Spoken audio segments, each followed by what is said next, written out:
والسلام على عباده الذين اصطفى أما بعد فأعوذ بالله من الشيطان الرجيم بسم اللہ الرحمن الرحیم۔ حضرات محترم، آپ حضرات درس حدیث سماعت کر رہے ہیں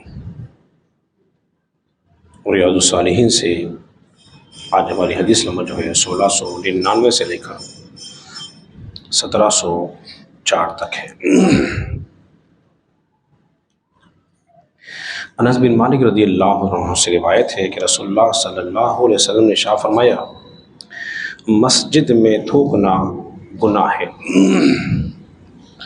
اور اس کا کفارہ یہ ہے کہ اس کو دفن کر دیا جائے۔ حضرات محترم، الحمدللہ ہم مسلمان ہیں اور ہمارا دین دین اسلام ہے۔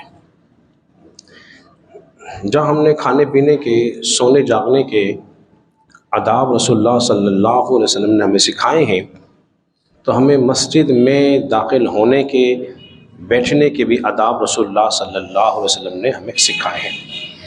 اب جو حدیث آئی ہے کہ مسجد میں تھوکنا منع ہے، اس کا کفارہ یہ ہے کہ اس کو دفن کر دیا جائے۔ یہ زمانے رسالت کی ابتدائی زمانے کی بات ہے، جب قرآن نازل ہو رہا تھا، مساجدیں بالکل کچی تھی اور ایسی پختہ مسجدیں بنی ہوئی نہیں تھی۔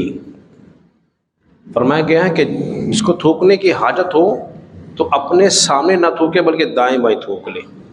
اس وقت کی بات ہو رہی ہے، اور دفن کر دے۔ اس کا کفارہ یہ ہے، چونکہ اس وقت جو زمین تھی وہ ریتیلی زمین ہوتی تھی، جس طرح کوئی چیز نظر آئے اس پہ ہم مٹی ڈال دیں تو وہ کیا ہوتی ہے، بولیے، دفن ہو جاتی ہے، چھپ جاتی ہے۔ اس میں حکمت دیکھیے کہ انسان کو گن نہیں آتی، اس سے انسان بیماریوں سے بچتا ہے۔ اور مسجد جو ہیں یہ چونکہ اللہ کا گھر ہے، اور ان کو کس لیے بنایا جاتا ہے؟ اللہ کے گھر کو اس لیے تعمیر کرتے ہیں وہ لوگ جو اللہ اور آخرت پر ایمان رکھتے ہیں۔ حدیث کے اندر آتا ہے، نبی پاک صلی اللہ علیہ وسلم نے ارشاد فرمایا، کوئی مسجد میں پیشاب کرنے یا گندگی پھیلانے کے لیے نہیں آئے، بلکہ یہ تو اللہ کا ذکر کرنے اور قرآن کی تلاوت کے لیے مسجدوں کو تعمیر کیا گیا ہے۔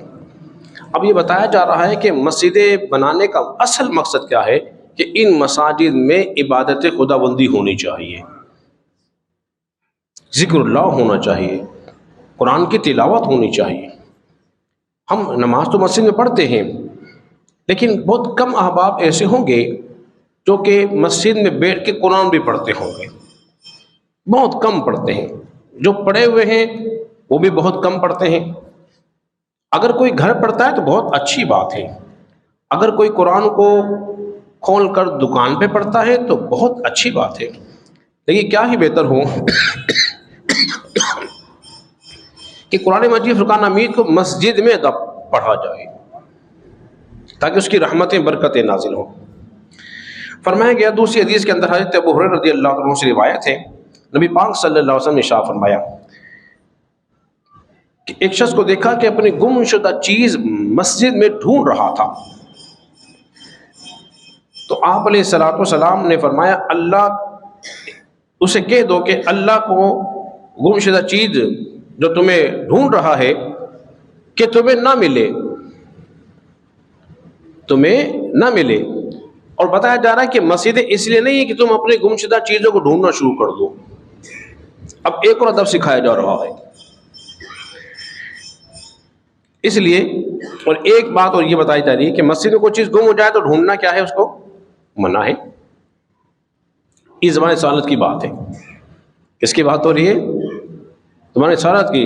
کوئی اعلان کرنا شروع کر دے، میری فلاں چیز، جس طرح ایک کا حدیث میں آتا ہے، ایک کا اونٹ گم ہو گیا، اس کو ڈھونڈنے کے لیے مسجد میں اعلان کر رہا ہے میرا اونٹ، تو فرمایا گیا اللہ کرے تیرا اونٹ نہ ملے۔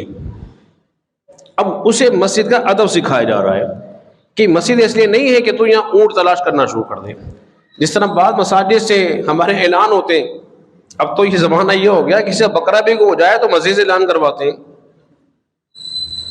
وہیں ایسے واقعات ہوتے ہیں۔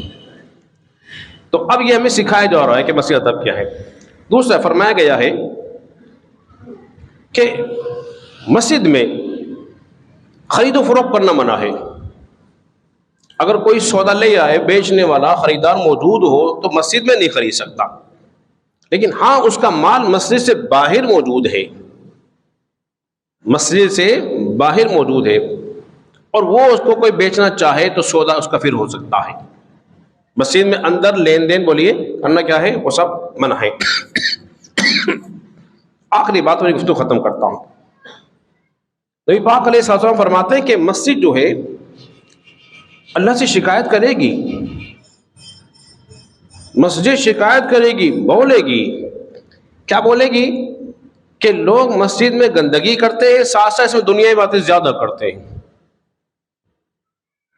اب ہم نے مسجد میں دنیاوی باتیں نہیں کرنی، مسجد کو صاف ستھرا رکھنا ہے ہر لحاظ سے. اسی لیے اب آداب کیا ہے کہ مسجد میں آئے تو عمدہ کپڑے پہن کر آئیں، صاف ستھرے، اچھا لباس، خوشبو لگا کر آئیں. عطر لگانا بھی سنت ہے، رسول اللہ کا طریقہ ہے کہ ایسا نہ ہو جسم سے بدبو آ رہی ہو اور آپ آ جائیں، اور جب کھڑے ہوں گے برابر میں تو جو برابر میں کھڑا ہے اس کو کیا ہوگی بولیے، اس سے اذیت ہوگی، تکلیف ہوگی. تو اب ہمیں اس سے بھی روکا گیا ہے کہ اپنے اس عمل سے بھی کسی مسلمان کو تکلیف نہیں ہونی چاہیے. اور یہ مسجد میں بھاگنا بھی منع ہے، دوڑنا بھی منع ہے. تم مسجد میں بھاگ کر تو آ سکتے ہو باہر سے، لیکن مسجد میں دوڑنا منع ہے. اگر رکعت جا رہی ہے تو چلی جائے، لیکن مسجد میں تیزی سے شامل صف کے اندر نہیں ہوگے، آہستہ آہستہ جائیں گے. اس کا ادب ہے. اللہ رب العزت کی بارگاہ میں دعا کریں خالق کی کائنات ہم سے وہ سمجھنے اور عمل پیرا ہونے کی توفیق عطا فرمائے.